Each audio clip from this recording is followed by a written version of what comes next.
What's happening, guys? JD at JD's Custom Buggies. Well, once again, I got a motor on the bench, and this is basically going to be a complete rebuild. But before I rebuild the motor, I need to take the transmission out of it and transplant it into new cases. So long story short, one of our race guys came here. He had broke his transmission in the last race, ground a bunch of gears off, opened it up, found the bad parts, had one of them new, and then the other one I had a motor over there, so I had to pull, take the cover off that transmission and pull the piece as a donor. So he went for a test drive, and lo and behold, the crank just completely gave up. I've never seen anything like this. I might give you a quick look at this, but I figure I'd take this opportunity, being as I have to take this transmission out and transfer it into a whole set of different cases and whatnot and build this motor from scratch, that it would be a good opportunity to show you guys the insides or the internals of the the internal reverse gearbox. Now this motor is basically it belongs in a Hammerhead GTS. I'm actually going to use a Trailmaster motor as the donor to replace the cases and the all the missing pieces and parts, because he completely smashed the cases when this thing died. So if you have a Trailmaster, American Sportworks, or a Hammerhead, then this video will definitely interest you. So I'm going to flip the camera around, and I'll kind of give you a quick look of what we're working with and what we're going to work with. So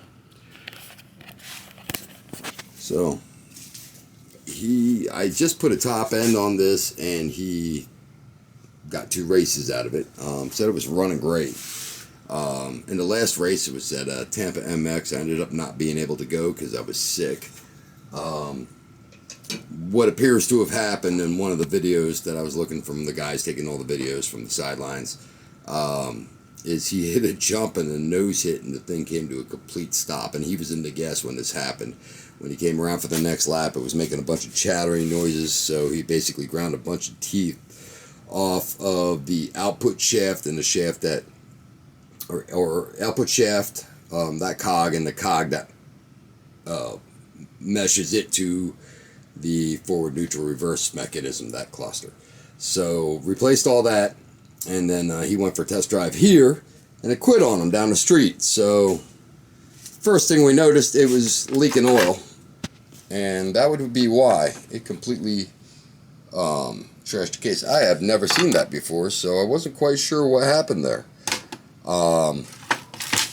Took it apart and actually trashed the inside of that case also, and that's where a bolt goes in, and you can see. So what I think happened here is that the top, the rod, which that's the rod right there that goes around the wrist pin. Now if you notice, the piston did not pull through, or the wrist pin did not pull through the piston.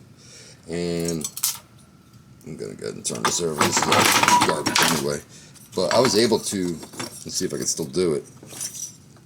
But, I mean, this piston moves up and down. I haven't tried to push it the other way.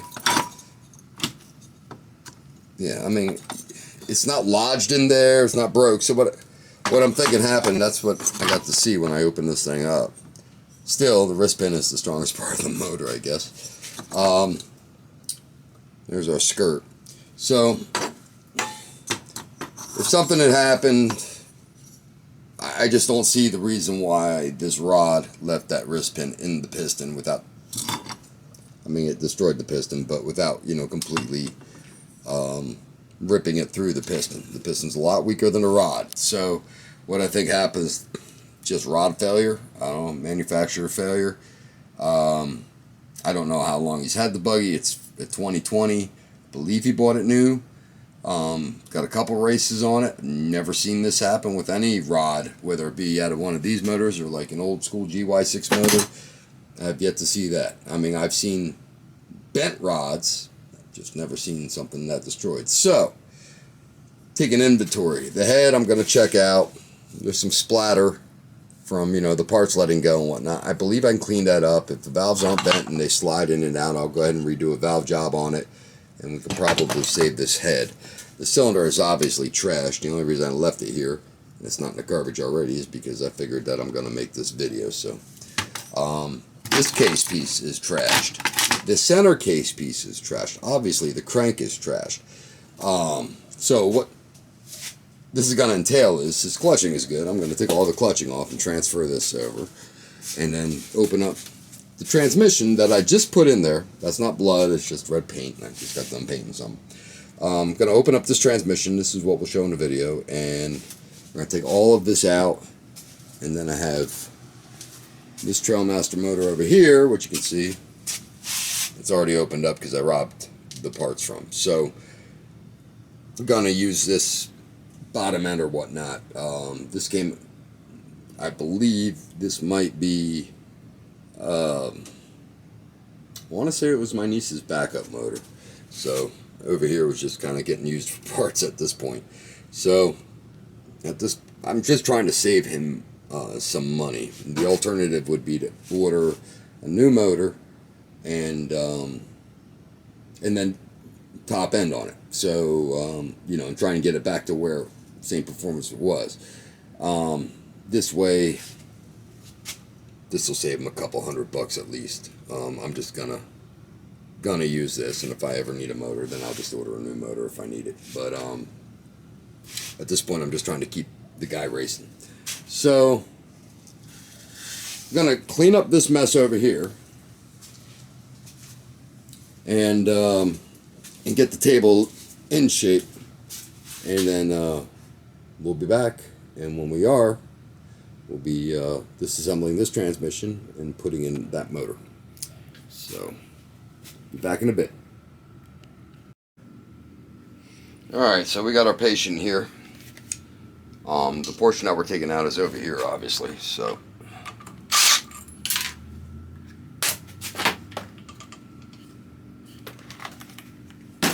get this shifting cam off. Just want to grab that lock wire.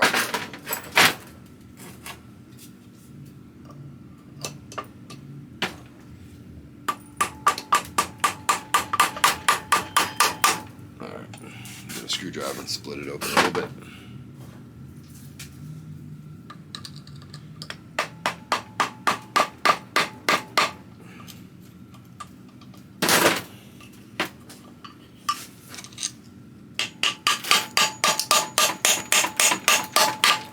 Oh, she's stuck on there.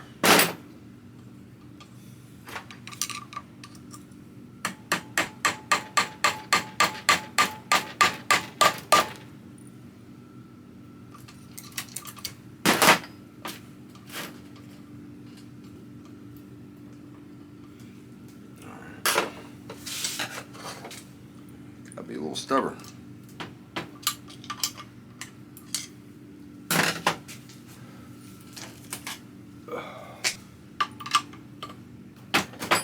There we go.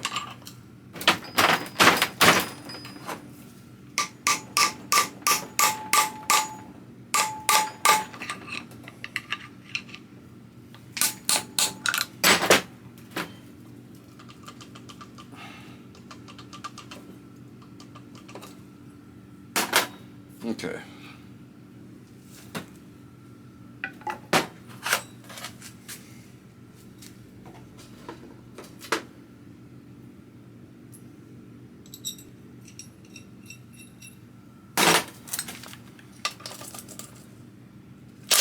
I believe I drained it. If not, we're in for a surprise.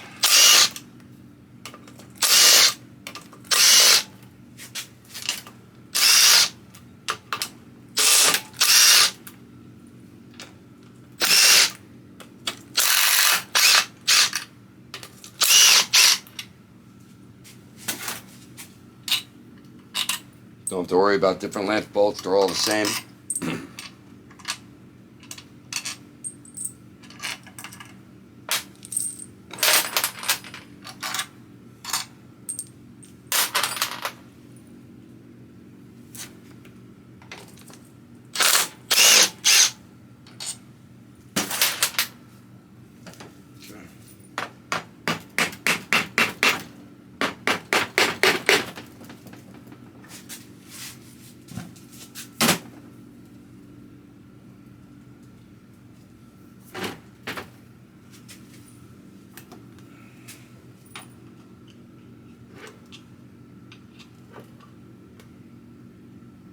for a bunch of parts on the floor, so I'm trying to be a little careful about it all.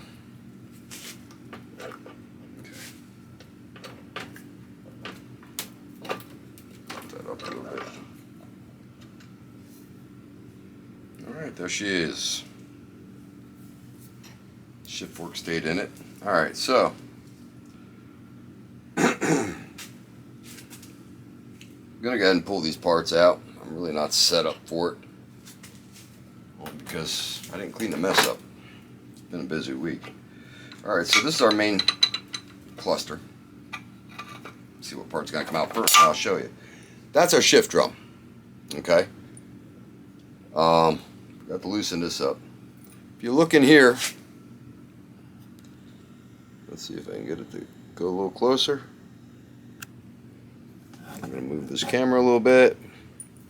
Alright, so underneath the motor is a plug. Plug's kind of hollowed out. It has a spring in it and this ball.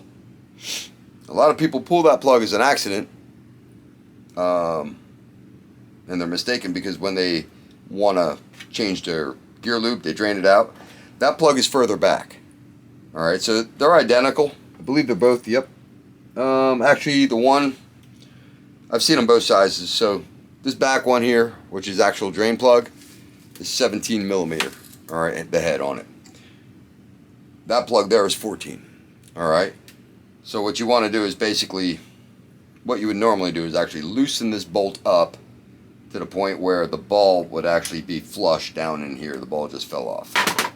Alright, I'm not going to try because my fingers are all oily. What you do not want to do is pull this out and lose the spring somewhere on your shop floor, because you need this. And what this does, I will explain what the detent ball is for.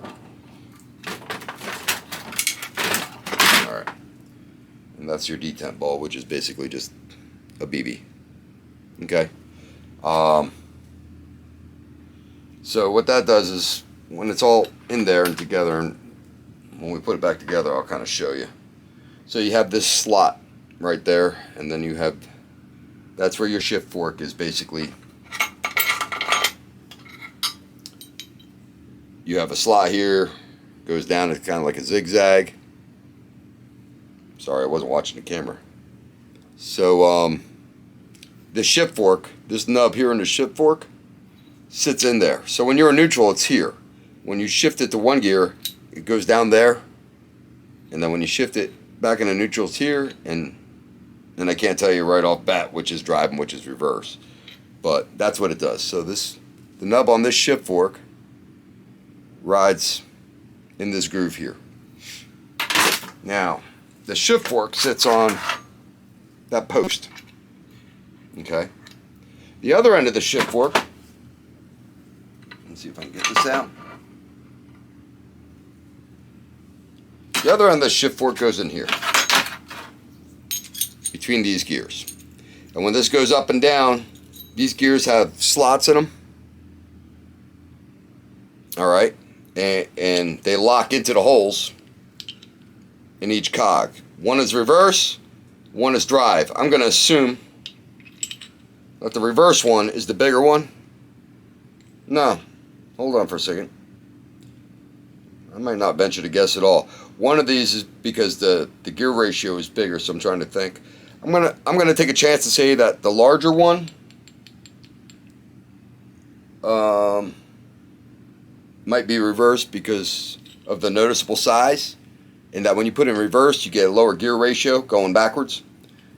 And then might want to assume that this one would be the drive, but it doesn't matter when you buy this piece. If you have to replace it, it's all sold in one package. Okay, the shift fork rides here, and when it goes in that little, in the shift drum, and it rides up and down, basically what you're doing is moving the shift fork back and forth to lock into one gear or the other. And when she's in neutral, that middle cog with the slots basically sits in the middle, and both gears spin free. So that's kind of how that works, long and short of it. Simple explanation. So this is our main cluster here. Okay, now that main cluster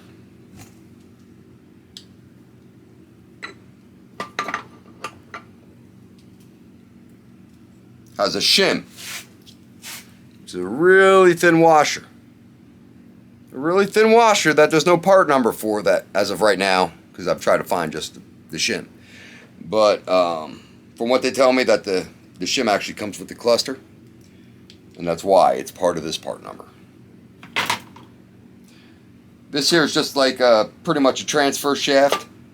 So your output shaft is on the cover, all right, and it's held in with snap rings and bearings and whatnot. There's a needle bearing in there, all right, and this the other side of that, the teeth on that, basically mesh in with this gear. This gear turns your clutch shaft, which turns your clutch. So when your clutch is spinning, it spins this, and then this spins that. And so, I mean, it's just one gear going into another. And then when you have this in here, let me see here. So when this engages, when you engage the transmission, this guy here actually goes into here. So I'll put it back together and take a look so I'm explaining it right. Alright. Clutch shaft actually blends in with both of these. It looks like what we thought would be the drive, which is on the inside, the reverse is on the outside. Alright, so then when this cover goes back on, that cover lines up with this gear here. Alright, and so it's basically one gear turning another gear, turning another gear, turning another gear, and depending on which one of these you're engaging with your shift fork is whether you're going backwards and forwards. Alright, so what I'm going to have to do is take all the parts out of this guy. So that's basically where the shift cam goes, that for the cables. I'm going to take the post out. Sorry, my hands are really oily right now. Take the main cluster out. Make sure our shim, which is sitting right on the bearing because of gravity. Shim out. Put it on our cluster. Taking out, I don't know, for lack of a better term, some sort of transfer shaft out. I don't need to take the clutch shaft out, but I probably will later, just because this whole case is getting trashed. So I'm going to try and utilize and take off as many parts as I can. This cover here, what I'm going to try and do is put it on the Trailmaster, but what I noticed going back and forth is that, and this is the Hammerhead cover, I'm putting a Trailmaster motor in it. So what I noticed was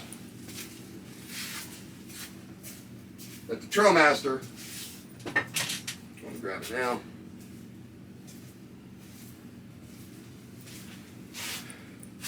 the Trailmaster cover, I'm going to hold this up so you can see it.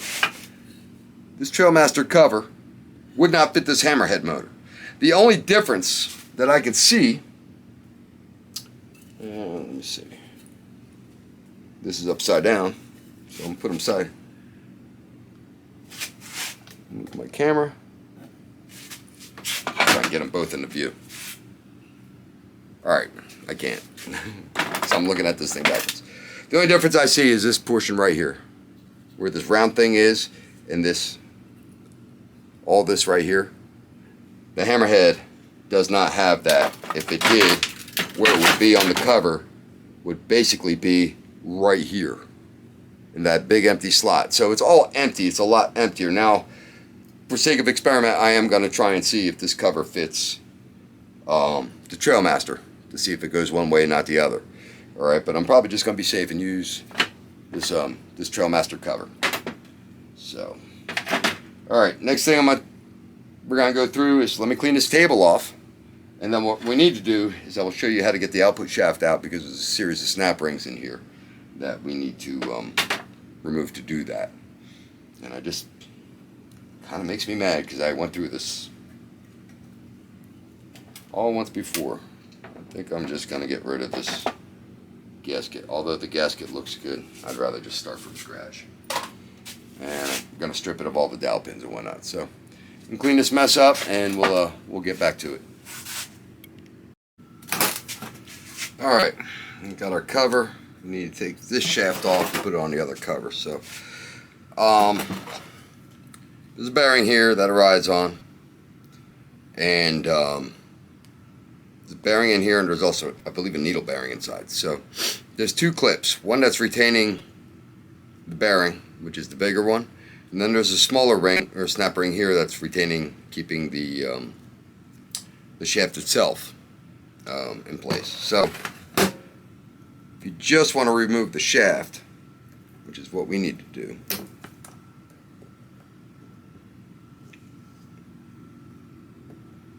let's see, a pair of snap ring pliers.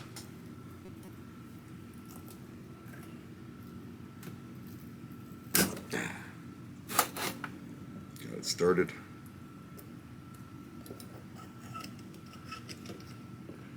There we go. That being said, shaft falls right out. Okay.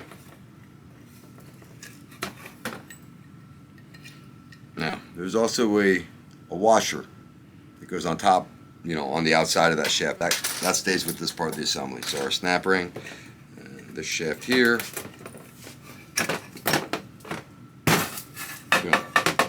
Now inside, there is a needle bearing. Don't think we're going to need that. So I'm going to try and work this back into the cover.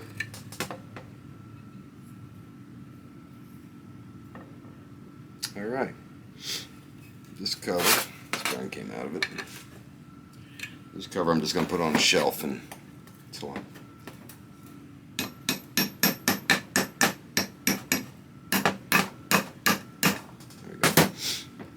I'm going to clean it up until I need it. So we got to find a safe place for it, and we'll get our other cover, and we'll start by putting the shaft back in it.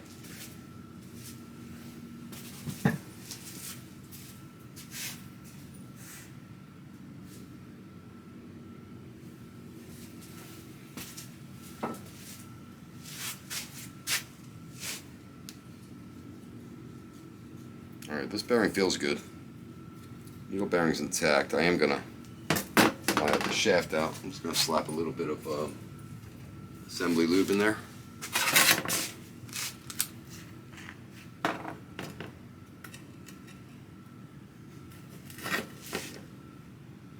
And the motor this came out of was basically a running motor, so.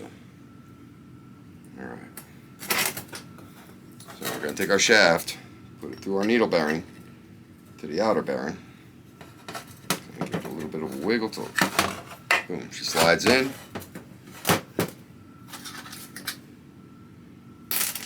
Get our washer,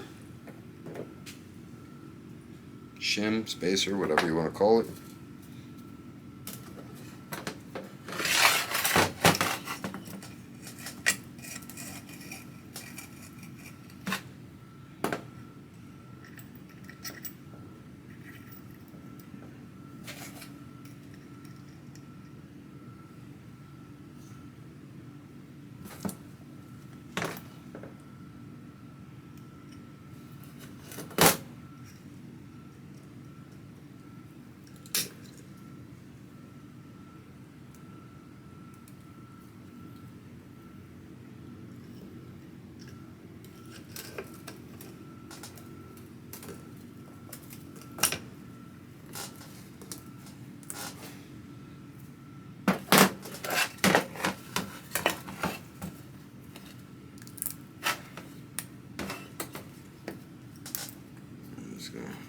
I'm working it down with my fingers because there's no more grooves to make sure that it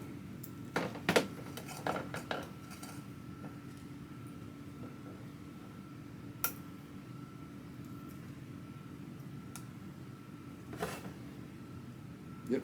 Alright, so she's in the groove.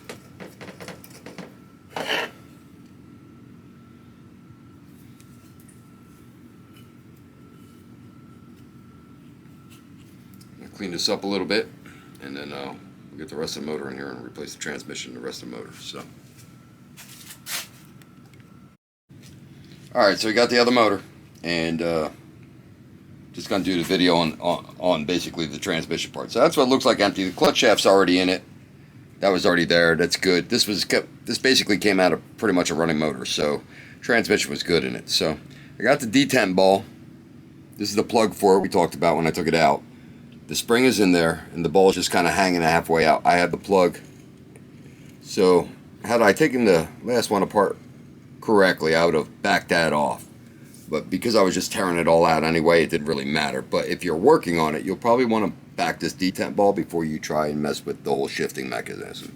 So I'm going to go ahead and drop this in, and I'm dropping it in the middle groove, which would be, what I'm doing is I'm going to line everything up in neutral. Alright, so now it's sitting right there. I'm going to screw the ball up a little bit, just by hand right now, just to keep everything kind of from swinging.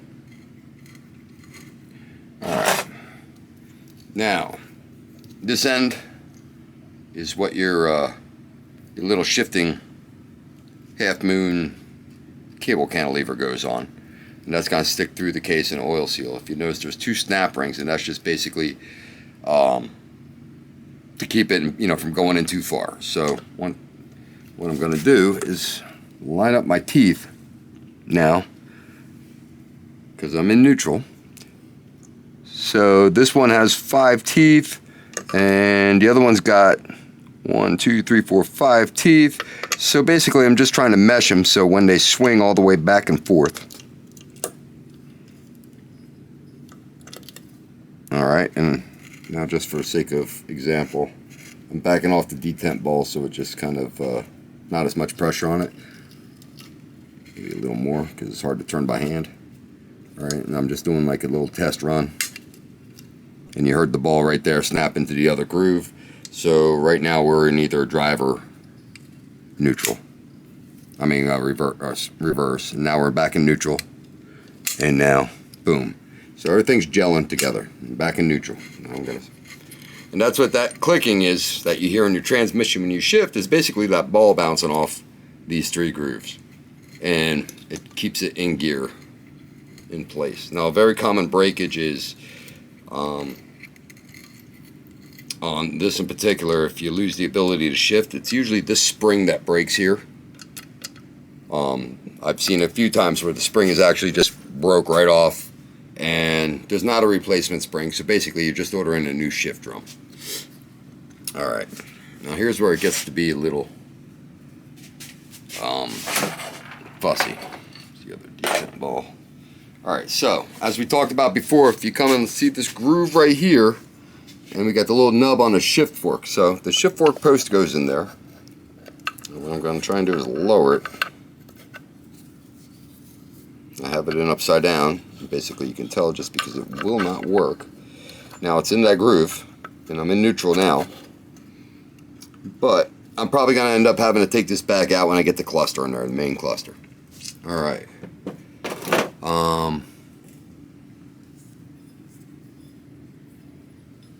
For lack of a better term, here's our transfer shaft. It's going to fit right in that bearing there. I'm going to reach over and grab our cluster.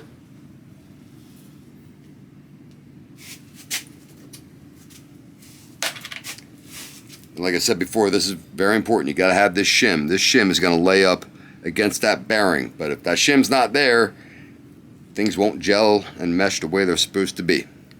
So the object is, now I'm going to try and slip this gear in there, and that shift fork has to fit in that groove. And like I said, when you're shifting back and forth, you're just moving this center slotted cog into the slots in the 2 gears for drive and reverse. And that's why when your idle's too high and you're trying to shift, you're basically, that grinding that you're hearing is this thing trying to feel itself into these grooves. So this is probably where I'm taking the shift fork back out. I just wanted to put it in there for sake of example. And what I'm going to try and do is put all this in one piece while keeping that shim from falling out. So got my eyes on the shim.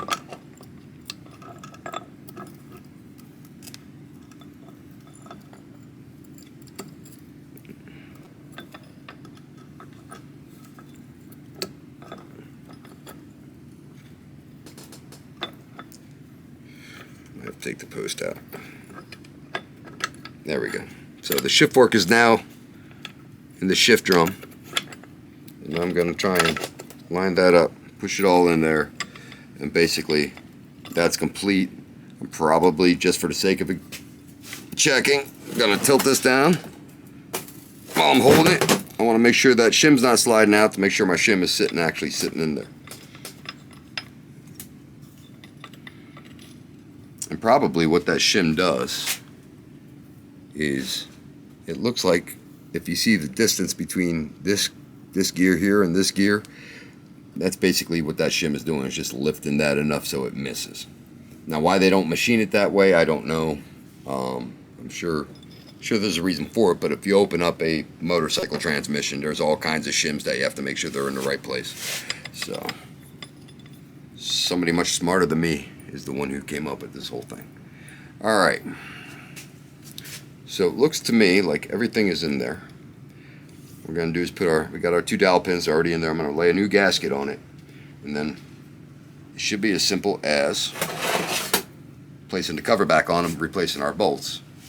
And then we'll tighten this guy up all the way, and I'll probably take some vice grips or something, put it on the shaft, and do a couple of shifts just to see. Grab a gasket.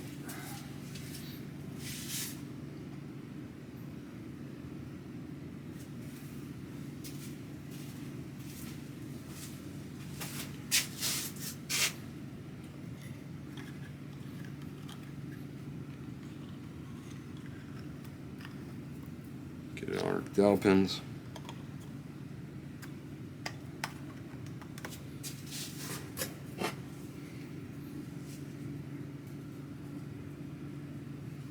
Okay.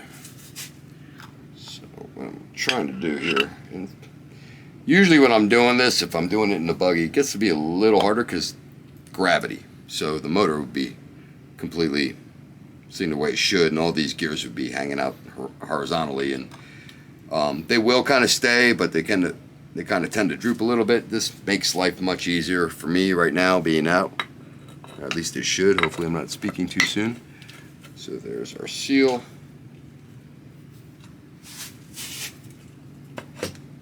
I'm feeling my way around because the post that the shift fork is sitting on will fit into here, and then these, of course, there's bearings right here where you see these round cutouts.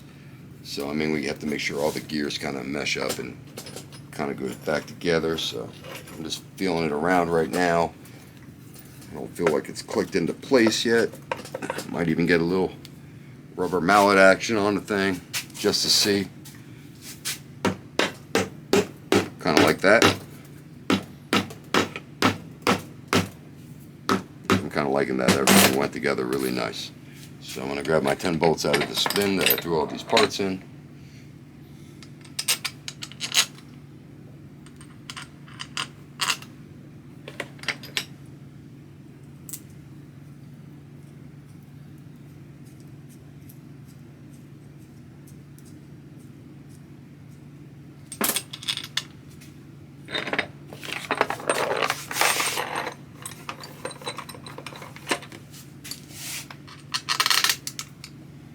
Like I mentioned before, they're all basically the same size, so we don't have to worry about one bolt being longer than the other. I know on typical GY6 engine building, you're kind of putting bolts together to see which one's longer, to see what goes where. But with this particular setup, it's all the same bolt.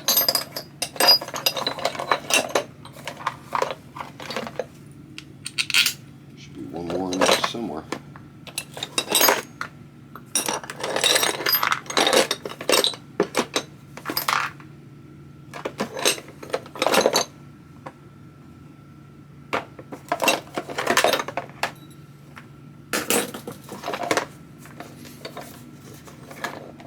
Kind of looking like I put one down and didn't put it in there.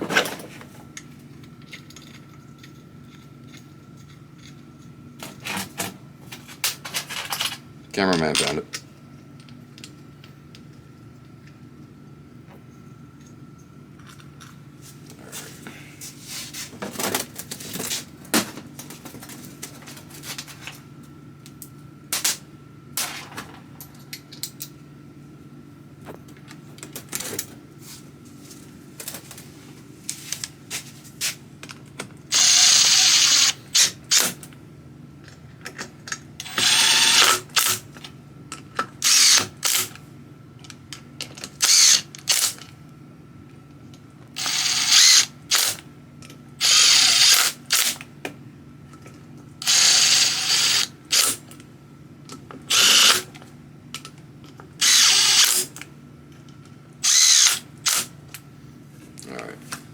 noticed I just set it down so it clicks. I'm really not a big enthusiast of hammering down too hard on aluminum cases with steel bolts. So just gonna make sure everything's snug with the T-handle.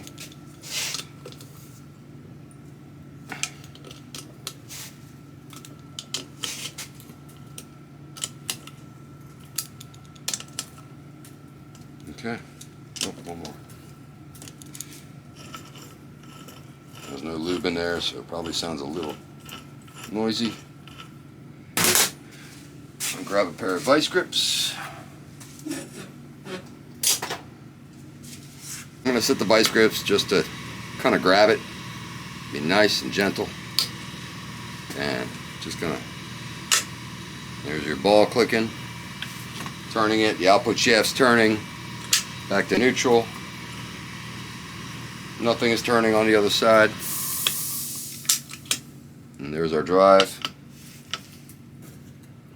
and yep, she is turning the shaft again, so we're going to go back in neutral. The reason why I'm going back to neutral is so when you set your half moon thing for the cable, that you can kind of just set it right in the middle and then even out your cables. So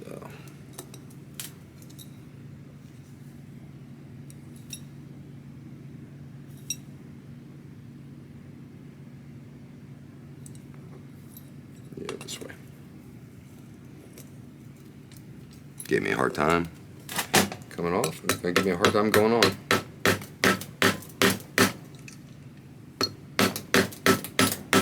There we go.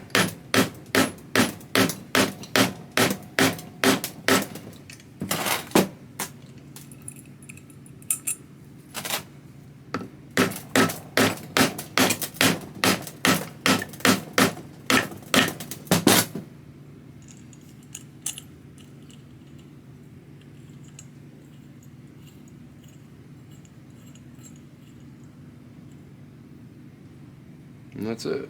Tighten this up a little bit. That's it. She's done. So hopefully you guys learned something.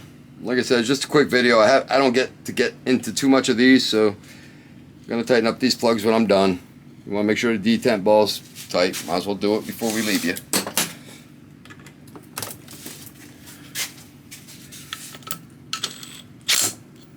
And refill it with a gear lube. You want to make sure you only put 12 ounces of gear lube in this. This is your drain plug. Never pull that plug to drain the fluid because you'll lose the ball in the spring. So the back one is your drain plug. It's usually the fatter plug, 17 millimeter head. That's your fill plug, 12 ounces. So what you need to do is measure out 12 ounces of 75-90 gear lube and then pour it in. I made a little apparatus that's got a hose. It kind of looks like an IB bottle. I cut an oil bottle in half and rigged up a hose, so basically I can dump my gear lube in and let it, you know, kind of slow, but it gets everything in there with no muss, no fuss. And what's nice about it is when it's on the buggy, you can actually put it in a luggage rack and just, it can kind of fill itself. When it's empty, take it out, replace the plug. But that's it. Hopefully you guys learned something. If you like what you're seeing, hit the like button, subscribe. If you have any questions, leave them in the comment section. And if you need parts, go to gotbuggies.com. All right, JD's out.